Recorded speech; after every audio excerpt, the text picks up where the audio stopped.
I guess I'll just leave it there, and I look forward to having this discussion tonight.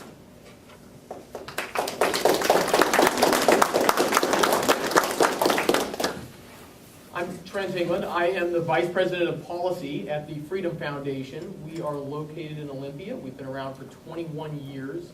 Our mission is to advance individual freedom, free markets, and limited accountable government. And let me tell you why I'm interested in these kind of issues and why I wound up doing what I do and have done now for, I guess, about a dozen years.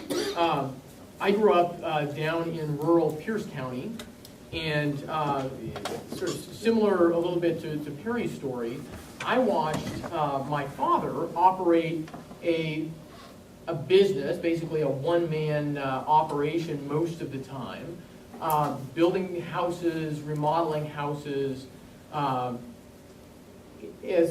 was said, helping people to realize their own dreams for their own families.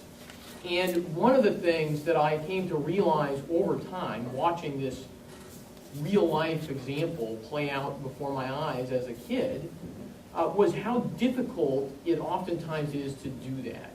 And how many times my father, I can give you the crux example really, my father chose to stay small, not to hire other people into his business, because primarily of the difficulties, the hurdles, and the uncertainties caused by the kind of regulation that is always pushed with the best of intentions, but that tends to have very destructive results.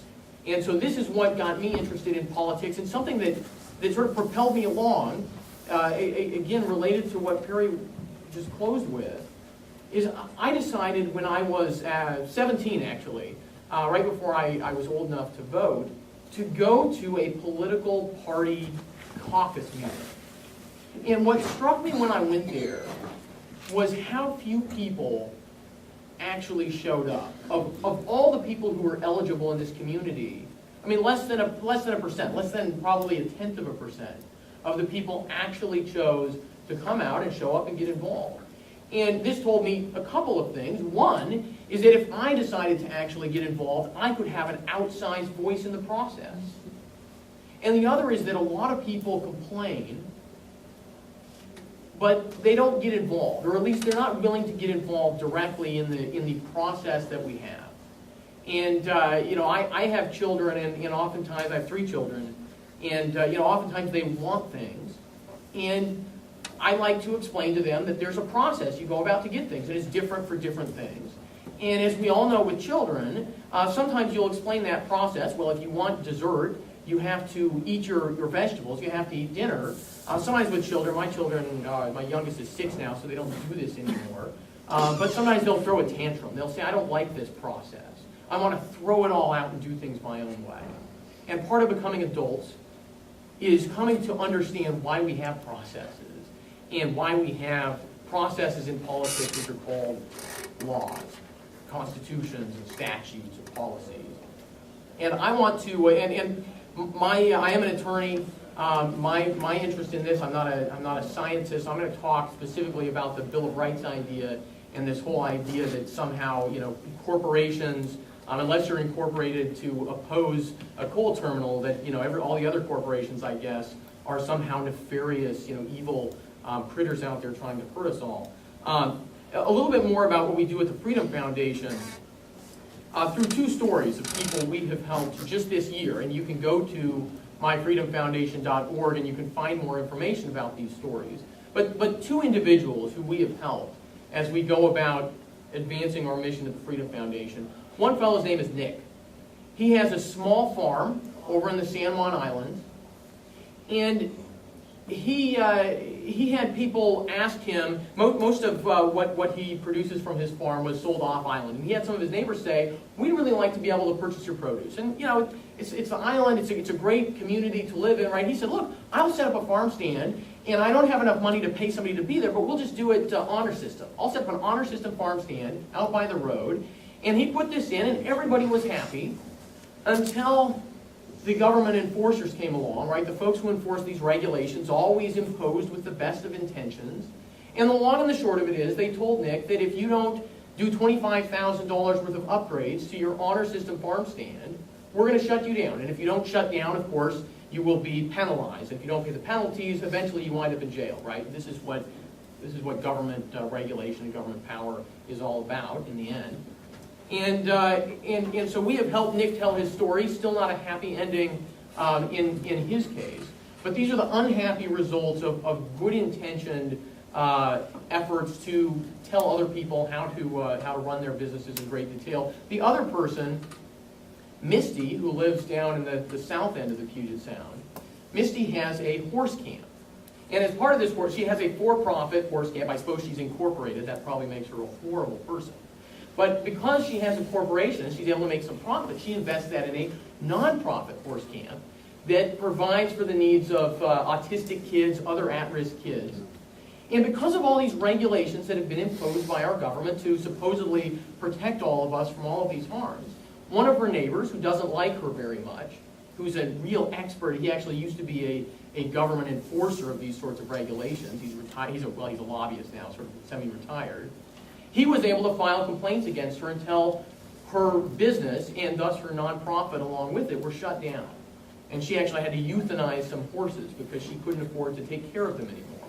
Because, of course, the way she took care of them was by using her property to produce profit that she then reinvested in helping people. So these are the kinds of people we advocate for at the Freedom Foundation.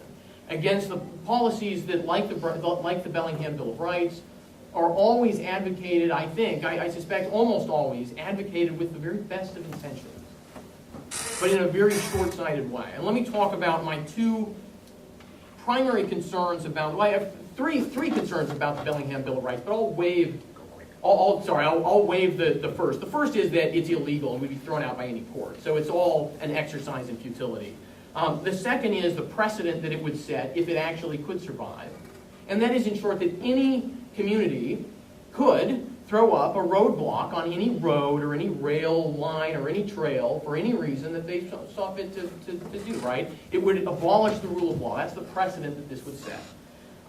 The other is the rationale, the effects of the rationale here. And basically, by playing fast and loose with the idea of rights, and I encourage you to read the Declaration of Independence, actually think about what it means, because the way it's cited here is so misleading as to undermine fundamentally the idea of what rights are. Right? Undermine the very foundation of our government. Right? And that's a very dangerous thing.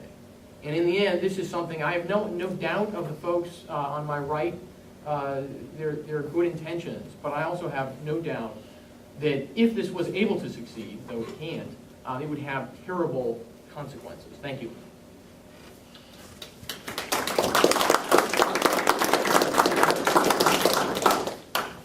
So my name is Todd Myers. I'm the environmental director of the Washington Policy Center. I actually grew up in Redmond, and when I was in high school, I ran cross country. You wouldn't know it to look at me, I admit, but we ran on paths and through forests and things like that. That's how we trained. By the time I graduated from high school, that forest was gone, and it was now Microsoft. And so the question is, should I be angry that my forest was replaced with a corporation, one of the largest corporations in the world? And I would challenge any of you to say, yes, Todd, the loss of that forest was a net negative for you and for the world. Because clearly, the benefit that Microsoft has brought to the world has done far more good for the well-being of humans and nature than the loss of that forest. And that's the challenge. And as a free market environmentalist, the question that is most interesting to me is this effort good for the environment? There can be arguments about whether it's good or bad for the economy or for jobs, but for me, the question is, are we allocating the resources, the concerns that we have in the right way? Environmentalism fundamentally is concerned about the allocation of scarce resources and protecting those scarce resources. And the question is, by enacting this and by doing this, are we helping or harming the environment? And I think it's pretty clear that efforts like this do far more harm than good. Fundamentally, what this is about is giving more control to the local community, but taking no responsibility. And the free market, on the other hand, is about giving individuals control, but having them take the responsibility for the impacts that they cause. And it's that combination of control and responsibility that is the very best thing for the environment. And everywhere you look around the world, the countries that have the best environmental records are those that combine control and responsibility. And let me just give you an example. In the Northern Hemisphere, the United Nations reports, over the last 20 years, right, the hemisphere that is most industrialized, forest land is actually expanding. By way of contrast, in the Southern Hemisphere, where you don't see industrialization, where you see poverty, is where you see deforestation. In fact, few people realize that 50% of all of the wood harvested in the world is not harvested for corporations, for building, for other things like that, but simply to heat your home and to cook your food. It is poverty that is doing the worst for the environment. And everywhere you go around the world, you see that. The free market and the prosperity that it brings is doing great things for the sustaining of the forest. And it's not only there, but the problem with a local and myopic view, a view that focuses more on sort of whatever the trendy environmental movement is, rather than on actually what it does to help the planet, is wrong. I'll give you one more example. So, Bellingham is a home to what's called the locavore movement. There's a number of different places across the country, and locavores are people who like to eat local food. And the argument is that if you eat it locally and you don't have to ship it that far, then you reduce the amount of energy used in transportation. And that, they argue, is better for the environment. But it's nonsense, because only about 10% of total energy used in growing and delivering food is in transportation. 90% of it is in growing. And so if you ignore the 90% in favor of the 10%, what you're going to end up doing is more harm than good. If you grow food where it doesn't grow well, right, and get low yields, you're doing more harm. You're feeding fewer people with more resources. You're doing less with more. That should be the opposite of what we care about when it comes to the environment. And in fact, focusing on the wrong thing is why this effort is not going to do good for the environment. The simple fact is that at the Policy Center, we believe that climate change presents a risk. But we need to focus our efforts on where we can make the biggest difference. And this doesn't make a difference. Coal is a very trendy thing to oppose. But the train is going to either go out of Bellingham, or Vancouver, or Longview, or somewhere else. China is going to get their coal. Okay? The fact is that what we should spend our time on are other things to help the planet, to improve energy efficiency. And let me just give you this final statistic. So people say it must be done by government. It must be done by stopping corporations, other things like that. We can't do it with the free market. And my response to that is that the man who says it can't be done should get out of the way of the woman who is doing it. Seattle argues all the time that they are a leader in fighting climate change and taking steps to help the environment. And one of the statistics they point out is over the last 10 years, they have reduced per capita CO2 emissions by 17%. Okay? And they tout this. Do you know what the amount for the United States over the last decade, right, the decade of George Bush? The United States has reduced its per capita CO2 emissions by 23%, more than Seattle. Why? Because energy has a cost, and all of us want to avoid costs. We don't want to waste energy because it costs us money. Corporations don't want to waste money because it costs them money. That's why the power of the free market, where you have the ability to make choices and the responsibility for the impact you choose, always works better. And wherever their model is tried, you see harm to the environment, whether it's the former Soviet Union, whether it's China, whether it's Cuba. When you give communal control, you see serious environmental damage. Where you see the free market, you see better practices in terms of forestry, water, and air.